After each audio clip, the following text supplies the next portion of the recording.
Pernah nggak sih Anda janji ke diri sendiri, janji sungguh-sungguh gitu ya, mau mulai diet besok, atau akhirnya rutin ke gym minggu depan, atau mau nyisihin gaji bulan ini buat nabung. Tapi, tahu-tahu besok udah lewat, minggu depan nggak datang-datang, terus uangnya kepake buat yang lain. Kayaknya kita semua pernah deh ngalamin ini, ya kan? Agak frustrasi ya rasanya.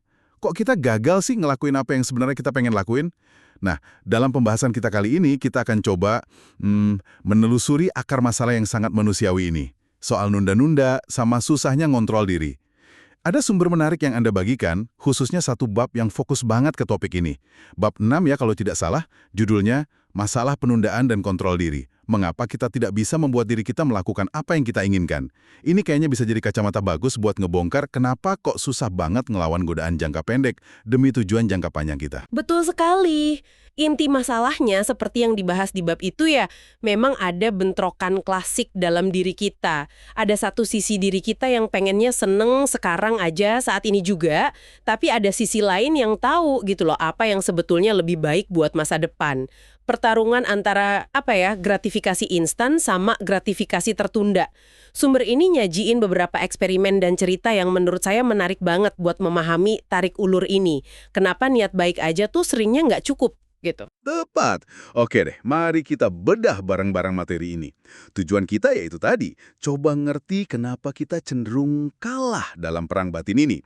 Dan yang lebih penting lagi nih, kita gali, ada nggak sih strategi atau alat bantu praktis yang disaranin sama sumber ini yang mungkin bisa kita pakai sehari-hari buat mendekatkan antara niat sama tindakan kita.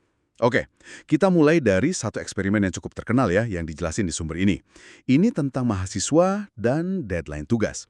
Jadi ceritanya gini, ada kelas, mahasiswanya dibagi 3 kelompok.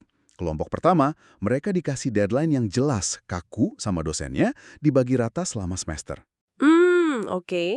Tegas ya dari dosennya. Iya, kelompok kedua, nah ini nih, mereka nggak dikasih deadline sama sekali. Cuma ada satu batas akhir nanti di ujung semester. Pokoknya bebas diatur sendiri. Wah, bebas banget itu ya. Iya, bebas merdeka. Terus kelompok ketiga, mereka diminta nentuin sendiri 3 deadline mereka kapan. Di awal semester. Tapi sekali udah nentuin kalau telat ya kena penalti. Oh, jadi ada komitmen di awal gitu ya. Betul. Nah hasilnya gimana? Ternyata, kelompok yang dikasih deadline ketat sama dosennya, itu nilainya paling bagus. Paling tinggi. Oke, sesuai dugaan mungkin ya. Iya. Terus yang paling rendah, justru yang bebas tadi, yang nggak ada deadline perantara. Mereka kayaknya nunda terus sampai mepet akhir. Nah, loh. Dan kelompok ketiga, yang nentuin deadline sendiri, nilai mereka di tengah-tengah. Lebih bagus dari yang bebas, tapi nggak sebagus kelompok yang dipaksa dosen. Wah, ini menarik banget sih. Eksperimen ini bener-bener nunjukin banyak hal ya, dan pas banget sama fokus bab 6 soal penundaan. Jadi, pertama, ya jelas kita ini emang punya bakat alami buat nunda-nunda, apalagi kalau tugasnya nggak enak atau hasilnya masih lama gitu ya. Iya banget. Kedua, struktur dari luar yang maksa kayak deadline ketat tadi, itu kayaknya jadi obat paling ampuh gitu ya. Tapi ada satu lagi nih yang menurut saya paling penting. Kelompok ketiga tadi yang bikin deadline sendiri. Fakta bahwa mereka bisa lebih baik dari yang bebas total, itu nunjukin sesuatu yang mendasar. Kita itu sebenarnya sadar loh sama kelemahan kita. Oh gitu ya? Iya, kita tahu kita suka nunda dan kita bisa kok ya sampai batas tertentu pakai alat bantu kayak komitmen di awal gitu buat ngelawan kecenderungan itu. Tapi menarik juga ya, kenapa kok nilai mereka nggak setinggi yang dipaksa dari luar? Kan mereka udah sadar, udah punya alatnya juga. Nah, itu pertanyaan yang bagus. Sumber ini kayaknya mengisyaratkan gini, meskipun kita sadar sama masalah kita tuh mungkin nggak sepinter itu buat ngerancang solusi yang paling pas buat diri sendiri. Mungkin kita terlalu optimis, gitu ya, mikir gampang lah nanti, atau kita pasang deadline-nya kurang strategis, mungkin terlalu numpuk di akhir semua. Masuk akal juga sih. Jadi ya kita bisa pakai alat bantu, tapi alat bantu yang dibikinin orang lain yang lebih objektif atau mungkin lebih tega ya, seringkali lebih manjur daripada yang kita bikin sendiri. Ini nunjukin keterbatasan kita juga sih dalam memahami dan ngatur diri kita secara sempurna. Oke. Jadi, eksperimen tadi itu bukan cuma soal tugas kuliah ya, tapi kayak jendela buat ngeliat masalah yang lebih gede. Perang abadi ngelawan godaan. Kita seringnya kalah karena imbalan atau kesenangan instan. Misalnya sepotong brownies, atau nonton satu episode series lagi, atau belanja diskonan. Itu rasanya jauh lebih nyata, lebih menarik gitu, dibanding manfaat jangka panjang yang masih abstrak, kayak sehat di hari tua, punya tabungan pensiun, atau lulus kuliah. Atau sebaliknya juga ya. Iya, sebaliknya, kita juga suka ngehindarin yang nggak nyaman sekarang, kayak repotnya ke gym atau deg-degannya mau periksa kesehatan. Padahal kita tahu itu penting buat nanti. Tepat sekali. Nah, disinilah konsep gratifikasi instan versus gratifikasi tertunda itu jadi intinya. Sumber ini ngegambarinnya kayak pertarungan antara dua kondisi emosi kita. Kondisi dingin, yaitu pas kita lagi mikir rasional, ngerencanain masa depan, bikin niat baik, sama kondisi panas. Kondisi panas, maksudnya. Kondisi panas itu pas kita lagi dihadepin sama godaan langsung. Emosi ngambil alih, terus rencana jangka panjang tadi jadi lupa semua. Contohnya banyak banget kan di sumber itu dan di hidup kita. Niat makan sehat, itu kondisi dingin. Buyar pas lihat menu dessert coklat yang meleleh, itu kondisi panas. Aduh, iya banget itu. Janji mau nabung, kondisi dingin. Nguak pas ada promo tiket liburan murah, kondisi panas. Atau nunda periksa kesehatan, ngehindarin rasa nggak nyaman di kondisi panas, tapi ngabain potensi masalah besar nanti yang dipikirin pas kondisi dingin. Ini pergulatan terus-menerus emang. Orang bisa ngerasain ini deh ya. Beneran kayak ada dua orang beda gitu di kepala kita. Oke, jadi kita udah paham nih masalahnya. Kita emang cenderung bias sama saat ini, gampang tergoda, suka nunda. Pertanyaannya sekarang, ada jalan keluarnya nggak sih? Sumber ini, khususnya bab 6 tadi, nawarin solusi praktis nggak? Oh, tentu aja. Setelah ngejelasin masalahnya dengan gamblang, sumber ini terus ngebahas beberapa mekanisme atau strategi yang bisa kita pakai buat ngakalin diri kita sendiri. Salah satu yang paling ditekankan itu konsep prakomitmen. Prakomitmen. Apaan tuh? Prakomitmen itu, gini loh, itu tindakan di mana kita, pas lagi kondisi dingin alias rasional, kita bikin keputusan atau batasan yang bakal ngikat diri kita nanti di masa depan pas kita mungkin lagi panas atau tergoda. Intinya, kita ngunci pilihan yang baik selagi kita masih bisa mikir jernih, buat nyegah diri kita yang impulsif ngambil alih kendali nanti. Contohnya gimana tuh? Contoh sederhananya yang disebut di materi. Ikut program potong gaji otomatis buat dana pensiun. Uangnya udah diselamatin duluan sebelum masuk rekening, terus kita tergoda make. Atau janjian olahraga sama teman. Rasa nggak enak kalau batalin janji itu jadi pengikat biar kita tetap berangkat meskipun lagi males banget. Ah, kayak mahasiswa yang nentuin deadline sendiri tadi ya? Itu kan pre-komitmen juga berarti. Mereka ngiket diri pas masih dingin di awal semester. Persis. Itu contoh prakomitmen di konteks kuliah. Dan ide ini, kata sumbernya, fleksibel banget, bisa diterapin di mana-mana. Misalnya nih, balik lagi ke contoh periksa kesehatan yang sering ditunda, karena nggak nyaman atau nakutin, kayak kolonoskopi gitu. Sumber ini ngasih ide yang agak provokatif sih. Ide apa tuh? Gimana kalau pas daftar kita diminta bayar deposit yang lumayan gede, misalnya 1 atau 2 juta rupiah, yang baru dibalikin penuh kalau kita datang sesuai jadwal. Wah, deposit hangus kalau nggak datang. Kedengarannya agak keras ya.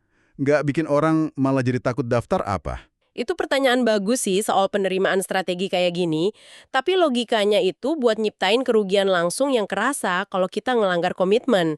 Ini manfaatin bias kita yang lain, yaitu loss aversion kita. Kan lebih benci kehilangan sesuatu daripada seneng dapat sesuatu. Oh iya, bener juga. Dengan setuju bayar deposit di awal, pas kondisi dingin, kita bikin insentif kuat buat nepatin janji pas hari H. Pas mungkin lagi kondisi panas karena males atau takut. Ini kayak jembatan kompromi gitu. Nggak bebas-bebas amat, yang sering gagal, tapi juga bukan paksaan total. Kita maksa diri sendiri, tapi atas persetujuan kita di awal. Menarik, menarik. Selain prakomitmen dengan mengikat diri gitu, ada strategi lain nggak yang dibahas? Ada. Pendekatan lain yang juga oke banget itu penyederhanaan dan penggabungan, bundling. Ada cerita klasik di sumber ini soal industri mobil, ngebandingin Ford sama Honda soal jadwal servis. Dulu katanya jadwal servis Ford itu rumit banget. Ribuan komponen, masing-masing punya jadwal cek atau ganti sendiri-sendiri. Wah, pusing dong ya ngapalinnya. Nah itu dia. Hasilnya, pelanggan bingung, ngerasa ribet, akhirnya ya sering nunda atau malah nggak servis sama sekali. Terus Honda gimana? Honda pendekatannya beda total. Mereka bikin simple. Bukan daftar komponen panjang, tapi mereka bikin beberapa paket servis standar aja, berdasarkan kilometer atau waktu. Kayak paket servis 10.000 kilometer, paket 20.000 kilometer, gitu terus. Jelas banget, gampang diingat, kayak pesan menu makanan aja. Oh, kayak paket gitu ya? Iya. Akibatnya pelanggan Honda jauh lebih patuh sama jadwal servis. Ford awalnya sempat nyinyir, katanya kurang presisi. Tapi ngelihat Honda sukses, bengkelnya rame, akhirnya Ford ngikut juga nyederhanain jadwal servis mereka. Wah, pelajarannya apa tuh? Pelajaran pentingnya, kata sumbernya, simple itu seringkali lebih menang daripada kompleks. Meskipun mungkin ngorbanin sedikit kesempurnaan teknis. Jadwal servis yang 80% akurat, tapi 100% dilakuin, itu jauh lebih bagus daripada jadwal 100% akurat, tapi 0% dilakuin. Ini ngingetin sama kutipan Thoreau yang disebut di buku. Sederhanakan, sederhanakan. Dan ini bisa diterapin ke bidang lain juga dong ya. Kayak kesehatan tadi, mungkin bikin paket check-up tahunan yang simple aja gitu. Biar gampang diingat daripada daftar tes panjang. Tepat sekali. Bayangin aja ada paket sehat silver atau paket jantung prima. Ide bundling atau penyederhanaan ini bisa ngurangin beban mikir, sama hambatan psikologis buat ngelakuin hal penting tapi sering ketunda. Ya tentu mungkin ada pertimbangan medisnya ya, tapi intinya bikin pilihan yang baik jadi pilihan yang gampang. Oke, jadi ada prakomitmen, ada penyederhanaan. Ada lagi nggak? Sumber ini juga nyebutin peran akuntabilitas eksternal sama teknologi. Misalnya, fenomena blok utang. Jadi ada orang-orang yang sengaja nulis di blog soal pengeluaran mereka, perjuangan mereka lunasin utang. Dengan bikin komitmen sama progresnya dilihat orang banyak, itu akuntabilitas eksternal, mereka jadi lebih termotivasi buat disiplin, nggak gampang tergoda belanja aneh-aneh. Rasa malu atau pengen jaga muka jadi alat kontrol diri tambahan. Unik juga ya, manfaatin tekanan sosial secara positif. Kalau teknologi gimana? Nah ini ada ide yang lebih masa depan tapi relevan banget dari penulis sumbernya. Kartu kredit kontrol diri.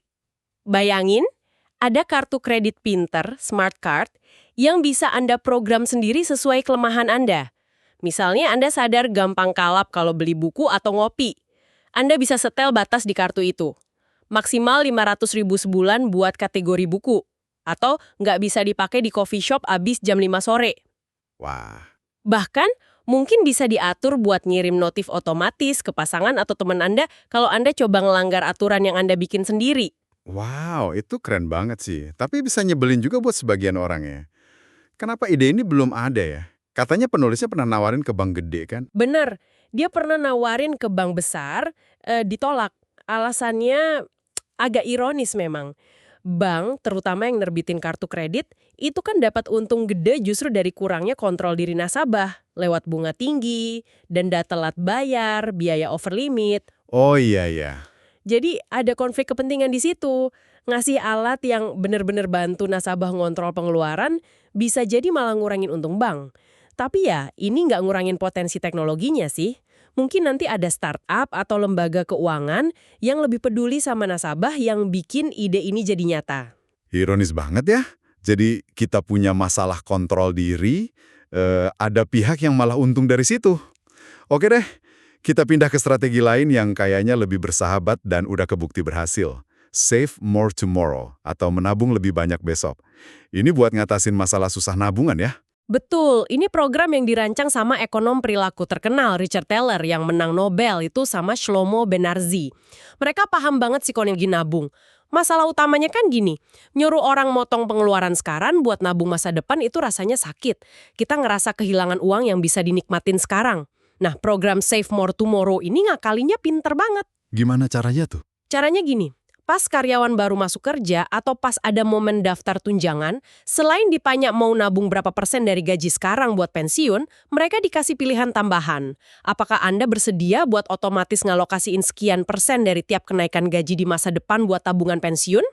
Kuncinya di kenaikan gaji di masa depan. Oh, Secara psikologis, ini jauh lebih gampang diterima. Kita nggak ngerasa kehilangan apa-apa sekarang. Kita cuma komitmen buat nggak terlalu foya-foya pakai sebagian uang ekstra yang belum kita terima. Kita kan cenderung lebih optimis ya soal kemampuan nabung kita nanti di masa depan. cerdas banget. Manfaatin bias optimisme masa depan kita ya. Terus hasilnya gimana di lapangan? Hasilnya luar biasa. Di studi awal yang mereka lakuin di satu perusahaan, karyawan yang ikut program ini pelan-pelan naikin persentase tabungan mereka tiap kali gajinya naik. Rata-rata tabungan mereka naik drastis dari sekitar 3,5% jadi sekitar 13,5% dari total gaji dalam beberapa tahun. Ini contoh sempurna dari apa yang disebut Thaler Free Lunch di ekonomi perilaku. Free lunch, maksudnya? Maksudnya, sebuah intervensi atau mekanisme yang didasarin pemahaman perilaku manusia yang ngasih manfaat bersih buat semua pihak, individu nabung lebih banyak, masyarakat perusahaan, karyawan lebih aman finansialnya, tanpa ada yang dirugiin langsung. Cuma butuh desain sistem yang lebih cerdas aja. Free lunch dari ngerti cara kerja otak kita sendiri. Keren banget. Nah, sebelum kita simpulkan nih, ada satu cerita lagi dari penulis sumber ini yang kayaknya pas banget buat gambarin perjuangan ngelawan penundaan dan pentingnya nemuin strategi pribadi. Ini soal pengalaman dia sendiri pas harus suntik obat interferon yang efek sampingnya parah banget. Oh iya, cerita itu kuat banget sih. Jadi ilustrasi personal dari semua konsep yang kita omongin. Interferon waktu itu buat ngobatin hepatitis C, perkenal banget efek sampingnya mirip flu berat. Demam tinggi, menggigil, mual, muntah, sakit semua badan, dan itu berlangsung berjam-jam habis suntik. Aduh, ngebayanginnya aja udah nggak genap. Iya kan, bisa dibayangin susahnya maksa diri nyuntik obat itu 3 kali seminggu berbulan-bulan. Ini contoh ekstrim masalah gratifikasi tertunda. Rasa sakit yang langsung dan pasti demi harapan sembuh yang jauh dan belum pasti. Dan katanya, penulis ini satu-satunya pasien di kelompoknya yang berhasil 100% patuh sama jadwal pengobatan yang nyiksa itu. Gimana caranya ya? Dia punya kemauan super kuat gitu. Ternyata nggak juga. Dia nggak ngandelin kemauan baja aja, tapi dia nemu trik cerdas. Rahasianya ada di kecintaannya sama film. Film? Kok bisa? Iya, film. Dia sadar dia nggak bisa ngandelin tekad doang. Jadi dia bikin semacam ritual prakomitmen dan penghargaan pengganti, reward substitution. Tiap kali jadwal suntik datang, dia udah siapin beberapa film favorit atau film baru yang pengen banget dia tonton. Nah, langsung setelah dia nyuntikin obat itu ke perutnya, dan ini penting, sebelum efek samping parahnya mulai kerasa, dia langsung lompat ke tempat tidur gantungnya yang nyaman, terus mulai nonton film. Jadi dia kayak ngehack asosiasi di otaknya gitu. Persis, dengan konsisten masangin tindakan nyuntik yang nggak enak sama pengalaman yang sangat menyenangkan, nonton film, sebelum akibat negatifnya muncul, otaknya pelan-pelan jadi ngasosiasiin momen suntik itu sama antisipasi kesenangan, bukan cuma sama penderitaan yang bakal datang. Dia berhasil nyiptain imbalan instan palsu buat tindakan yang manfaat jangka panjangnya masih jauh. Wah, Ini contoh brilian di mana kita bisa kreatif ngakalin bias otak kita sendiri terhadap pengalaman saat ini. Dia nggak ngilangin rasa sakitnya, tapi dia bikin lebih bisa ditahan dengan ngubah asosiasi emosinya. Luar biasa sih itu. Cerita itu benar-benar ngerangkum betapa susahnya perjuangan ini, tapi juga betapa kreatifnya solusi yang bisa kita temuin kalau kita ngerti cara kerja diri kita. Oke, jadi kalau kita tarik benang merah nih dari semua obrolan kita berdasarkan sumber ini, kesimpulan utamanya apa ya? Kesimpulan utamanya yaitu tadi, kayak judul babnya, kita ini emang punya masalah bawaan sama nunda-nunda dan ngontrol diri. Kita secara sistematis dan terprediksi gitu, tertarik sama kepuasan instan dan cenderung ngehindarin yang nggak nyaman jangka pendek, meskipun itu ngerugiin tujuan jangka panjang kita. Ini bukan soal cacat moral atau gimana ya, tapi emang bagian dari cara kerja otak dan emosi kita. Kita ini irasional, tapi irasionalitas kita tuh ada polanya. Tapi, kabar baiknya, kita nggak berarti pasrah aja gitu kan? Sama sekali enggak.